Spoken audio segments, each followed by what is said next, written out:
everybody, it's John. Welcome back to the channel. Got me in the office with the ridiculousness, the collection. So, not that today's about that at all, that's just a distraction. Welcome to the channel. Again, my name's John. This will be the second video of the channel, so everything's still kind of new, everything's still kind of going. But today, what I would love to talk about and put as the topic for this channel is happiness. Basically, how to try to be more happy and have that little spark of happiness and joy a little bit more often in our lives, right? I think we can all agree that that would be a worthwhile endeavor. And like most of the topics that I would like to discuss on this channel, what I want to do is kind of take the self-improvement ideas that are up in the upper echelons of the clouds and kind of bring it down to something manageable, something practical for the day-to-day, everyday Joe, like myself, just an everyday guy, nothing super special. I mean, I'm really not even editing this too much. I'm not even putting filters on it.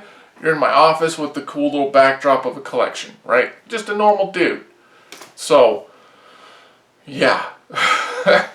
What I want to talk about today are basically two things. When it comes to happiness, I want to visit the concept of transactional happiness, or transactional love, I should say, affection. And then the other thing that I really want to touch on are dealing with the tempest of emotions. So those two topics today for this video to look forward to. So be sure to hit the like button below, and the subscribe helps me out. I'm just getting started, folks. So every like and every subscribe, everything matters. Help a guy out. Anyway, let's jump right into it, shall we? So, point number one, transactional love, transactional affection, happiness, whatever, okay? It's a detrimental concept that has infested, really, a lot of things in our lives. It's the idea of transactionalism, okay? This for that. And that has infected a lot of different aspects of your life. It's infected your job and your job performance. It's infected your friendships with friends, ex-friends, whatever. It infects your day-to-day drive to wherever you're going, right? It infects your relationships. It infects the internal happiness and how we approach things.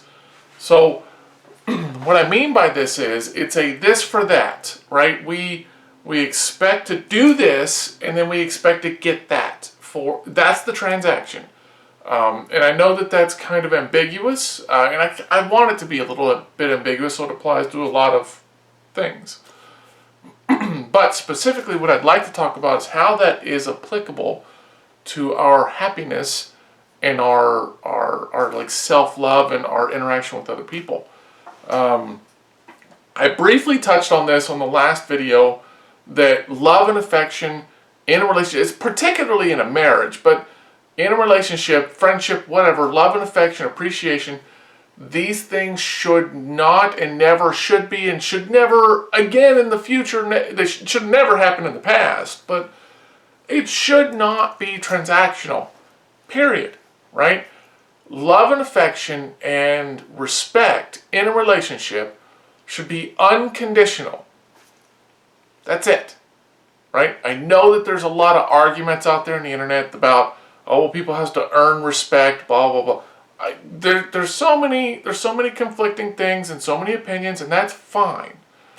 But at the end of the day, if you actually care about a person and you have committed to being in whatever type of relationship it is, friendship, romantic, professional, whatever it is, if you care about the relationship, if you care about that person, it is your job to ensure that you are not making that interaction to be a transactional thing, right? You do this for me, I'll do this for you. It should never be transactional, ever, right? You just give.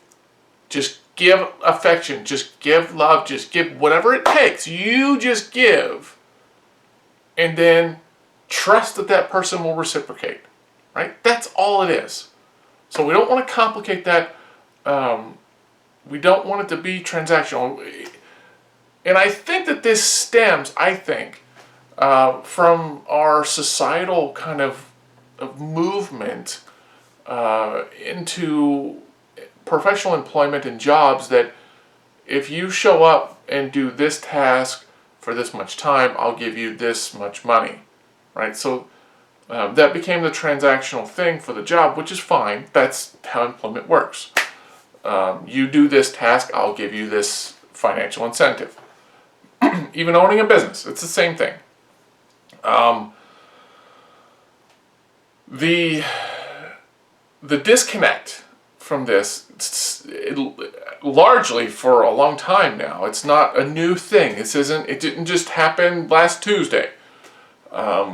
This has been around for decades, and it's been progressively getting worse, I think. Is that we tend to build our own personal value and the value of other people based on the position that they hold professionally, or a lack of professional position also does the same thing. We've tended towards a direction that equates value with the results that you produce, and that becomes transactional. Okay, that's another form of transactional thing. That's us saying, for me to give you value as a person, I have to respect the job that you do, which the job has nothing to do with that person. The job is just that person trying to pay bills and support their family. It has nothing to do with who that wonderful person is. It has nothing to do with who you are. Okay? So, I don't know, when I start going to a dinner party and things, and I'm meeting somebody new, and they're like, oh, hey, John, it's nice to meet you. What do you do? And I say, hey, I do some cool, fun stuff. I enjoy what I do. I help people pay my bills, take care of the family. So, what brings you here tonight? And I just kind of segue away from that discussion. Right? It's not that I'm feeling particularly private about what I do, because I'm not. But why put that expectation into a meeting with a brand new person? I'm more interested in meeting you. Right? I want to make that connection with you. I don't want to connect with your job or your boss or your coworkers. I mean, certainly, if you've made that connection and that's a big part of your life and you're passionate about it, I want to hear about that because it's your passion, but it's just me hearing about your passion, not really the job or the results that you produce. Follow me? So we've made this a transactional thing in society. This has been normalized. It's a highly toxic, very bad thing, and we've normalized it for some messed up reason. But yes, we should not make that transactional. We should just appreciate, to me, I'm going to have love and respect for you even if you didn't have a job. I'm going to have love and respect for you if you clean the toilets. I'm going to have the same love and respect for you as I would for the guy who owns the business, right? You're just another person that deserves love and respect, right? It has nothing to do with your job title. I don't care what job title you have. I care about you, right? And I think that's how we should get back to as a society, to care about the person rather than what they could provide to us, how we could benefit from them. Like, what do we get out of that?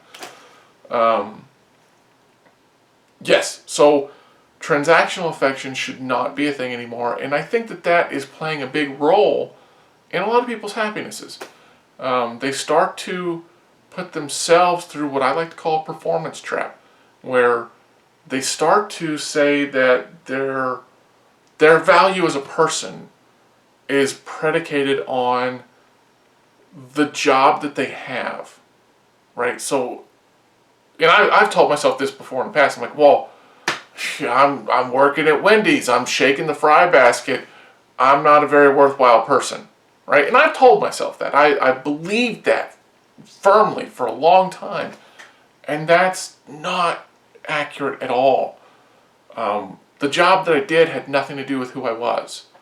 And I lost sight of that, and I'm sure you may have too. A lot of people have. The thing is, you should never confuse who you are with the results that you produce. If you are successful, then you feel like you're a success. If you fail, then you feel like you're a failure. And your happiness is ping pong between the two.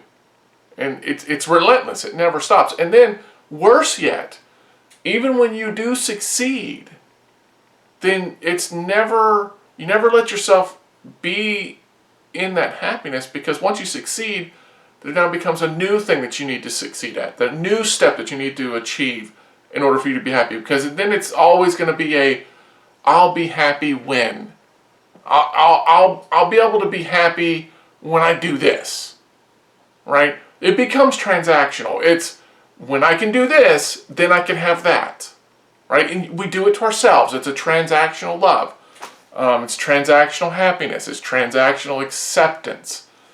And that's a very, very bad way of seeing things, because you are wonderful regardless of what you succeed at or fail at, right? I still love you the same. You're a wonderful person no matter what you do, right? Even if you started it and failed it, even if you said, I'm too scared to start it right now and didn't start it at all, it doesn't change how I feel about you, how other people should feel about you. It doesn't change anything, right? You are not the results that you produce, period.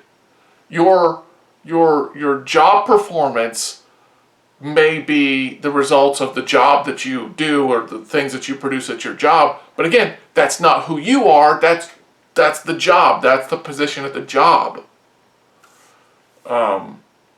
So yes, transactional. Anything that you can find in your life where or even other people have done to you, whatever, where you can identify and you can say, hey,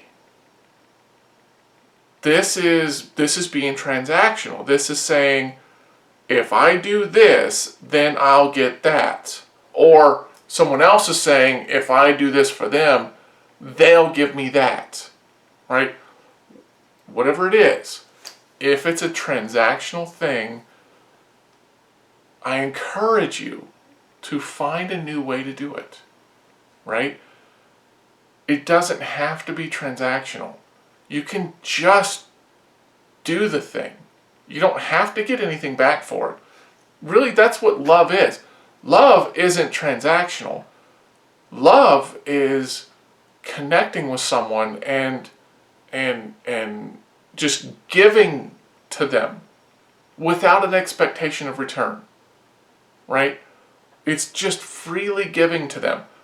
And if you're fortunate enough and if you're lucky enough to find someone who loves you as well, then they would be doing the same thing. They would just be freely giving to you. Just give, give, give, without a prerequisite to say, okay, well, I've given these 3 things, you owe me at least one. Right? There should never be a you owe me, or I've done this, so you should do that. Ever. So I would encourage you to take a look at those things and try to take a look at that. Now, that's point number 1. It's a little bit longer of a video, I apologize, but that's point number 1, is pay attention to things that are transactional love, transactional affections, transactional happiness. Like, the happiness is a big one. Like, I'll be happy when. Pay attention to that. Because it's just not true. You can decide to be happy without it.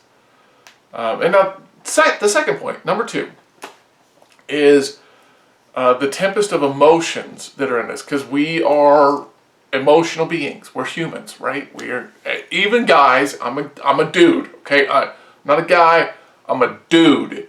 Like, I grew up in the South. working outside, busting your hands on the car, whatever, right? Like, you don't cry, you break your foot, you rub some dirt on it and walk it off, right?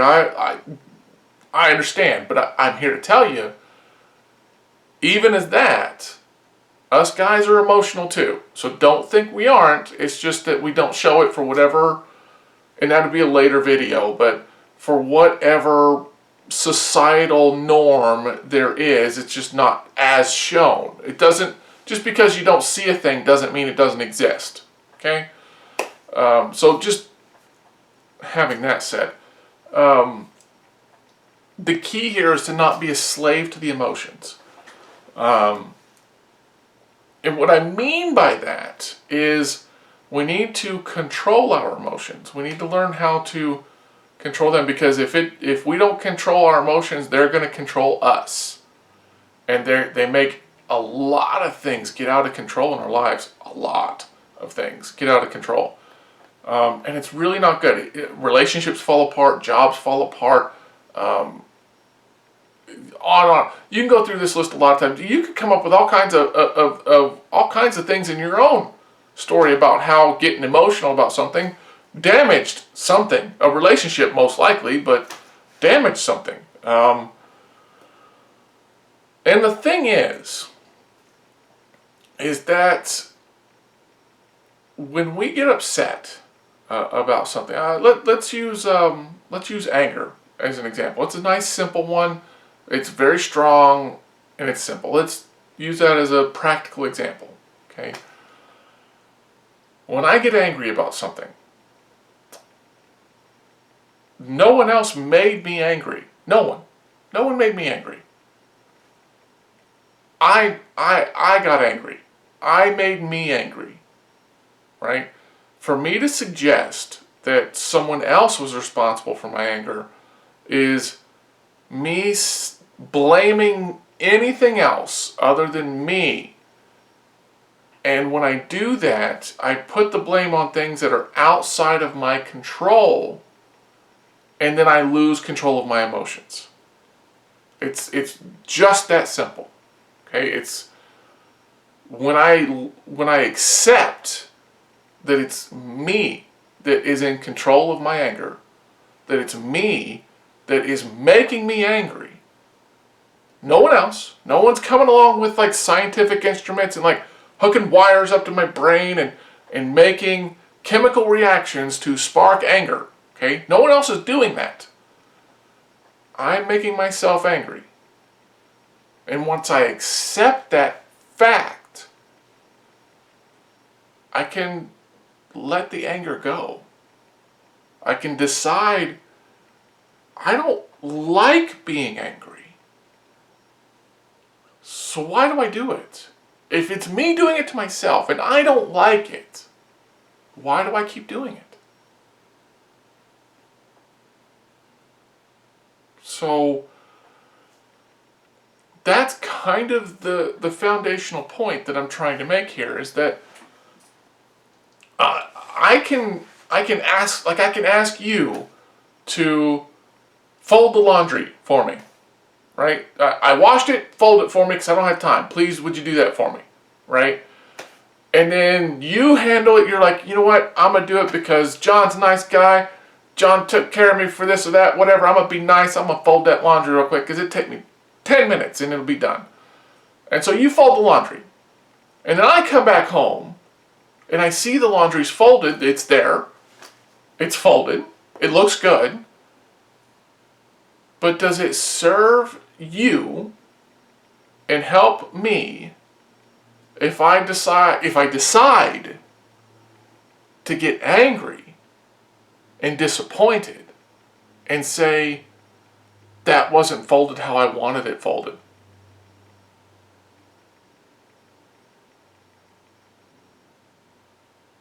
I don't think so. Clothes were folded.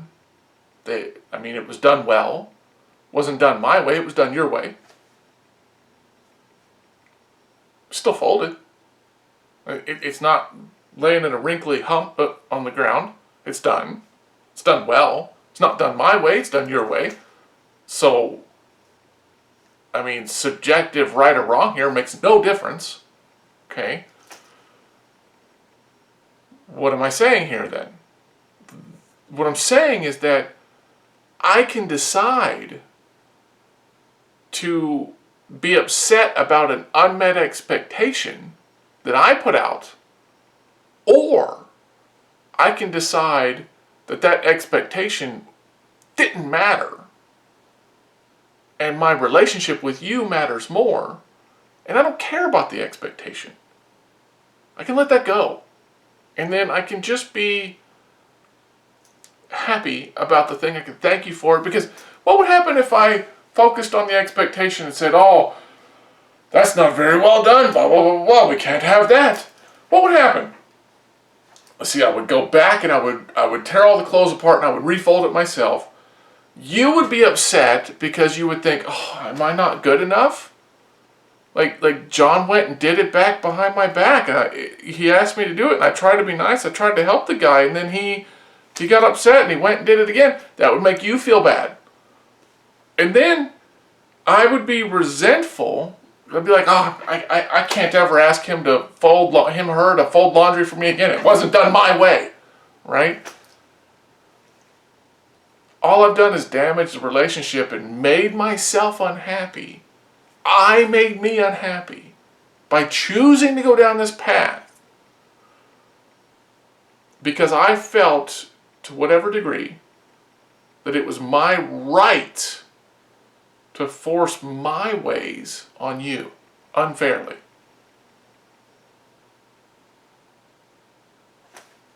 None of that, to that path leads death, right? Death to the relationship, death to my own happiness, death to whatever, right? And the flip side of that coin would have been, what if you said, okay, well, next time I'll fold it your way? That would seemingly fix the problem, right? Like, I have the expectation, but now they're going to fold it my way, so now I'm going to be happy about it, right?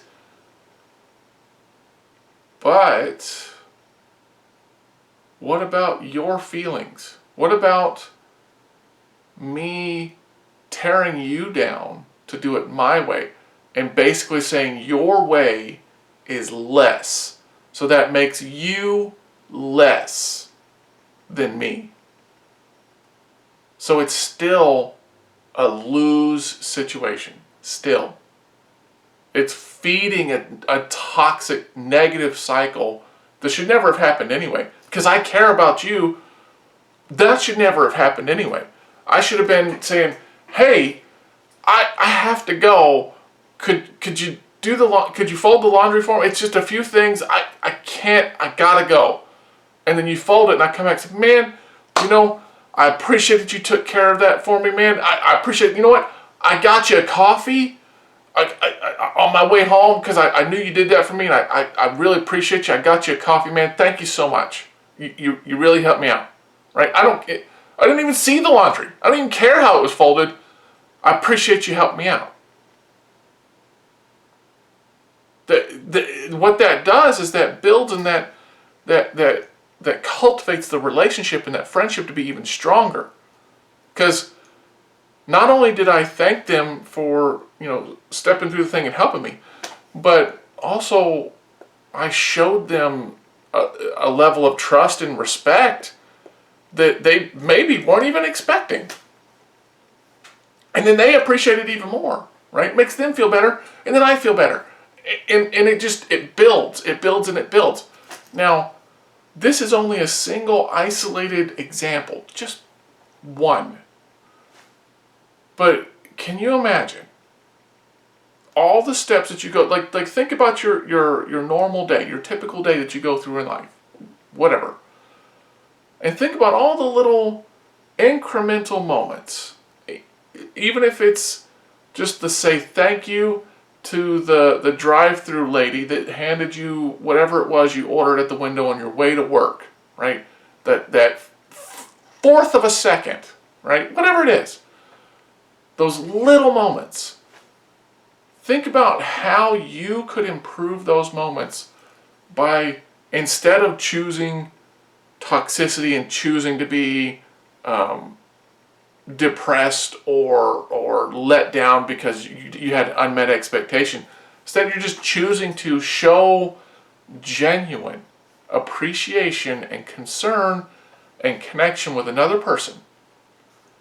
Imagine how that adds up in one single day. Just one day. We're not even talking about a week. We're not talking about a month, a year, whatever. One day. I mean, for me, I'll give you a 10-second view of my day. I'll be going through and I'll stop in at a local place. I'll get like a little breakfast sandwich and a little orange juice or something, or apple juice. And when I get it, I stop and like, thank you. Thank you. This is going to be great. And this is just what I needed this morning. I appreciate all you guys, what you do. Thank you so much. Their face lights up. I get a little chemical rush in my brain because I'm like, I made somebody feel good. It made me feel good. Yes. So 10 seconds of that. And then I'm driving in the car, I'm listening to the radio, and they're talking about some funny story to make people laugh in the morning. Then they play a song I like, and I'm jamming to the song, still riding the chemicals, and I get to work, and I see the person at the front desk, and I stop for a minute. I'm like, hey, happy Monday, good morning. How was your weekend? How are the kids? You know, a couple of minutes. I'm not talking about 20 minutes of being late to work. A couple of minutes to connect. And he, whoever wasn't expecting that interaction, like, oh man, my weekend was great. We did this, we did that, blah, blah, blah. And you made another connection. On and on and on and on and on through the day, right? These things will add up, and by the end of the day, you're as light as you could possibly be, all because with each individual interaction through the day, you chose to instead of taking offense, instead of being angry, instead of being disappointed, whatever, you elected to choose happiness. Because it's a choice. It's not something that happens to you. It isn't something that just happens. It's a choice that you make. Angry isn't something that just happens to you, right? Disappointment isn't something that just happens to you. Being offended isn't something that just happens. Being happy isn't something that just happens, right? All of these things are things that we choose in the way of thoughts, acts, and deeds in our life.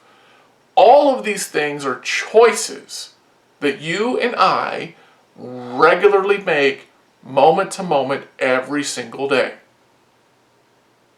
I'm simply suggesting that we start to be aware of those choices and start to intentionally make altering decisions.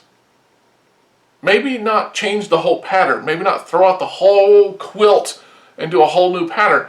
Maybe we're just changing a thread here and there through the day. Over time of that, eventually you're going to have a whole new blanket if you just keep it up. So I'm just suggesting small changes. So again, we're talking about transactional love. We're talking about identifying and recognizing where things are transactional, like this for that. We're identifying that. So that's point one. And then point two, we're trying to control the emotions. If we don't control the emotions, they control us. It gets out of hand and things happen. People get upset. You know, a guy punches through the wall, hits his wife. She goes nuts and throws stuff at him and starts getting weapons and stuff at him. They're fighting, going nuts, things like that. Guy gets upset, quits his job, and tells his boss off and whatever. Like, these emotions will ruin our lives. So we need to get control of them. And to do that, we let go of trying to dictate to other people how it should be done. Like, your way does not mean it's the right way. Just because it's your way does not mean it's the right way. I don't care. right? You can put it in the comments, get upset with me if you like. That's okay. I welcome you to, really. I encourage you to. But just because it's your method doesn't make it the right method. Matter of fact, all of engineering, all of ingenuity, all of scientific progress, really, all these things came about because someone came along and decided that the way that it has been done can be better or different. So they did it a different way or a better way. And it improved things. That's how we got better cars, how we got better radios, that's how we could fly airplanes. That's how we get audiobooks or camera equipment with podcasts and the internet. It's how we got better glasses. Okay? It's how I got better watch.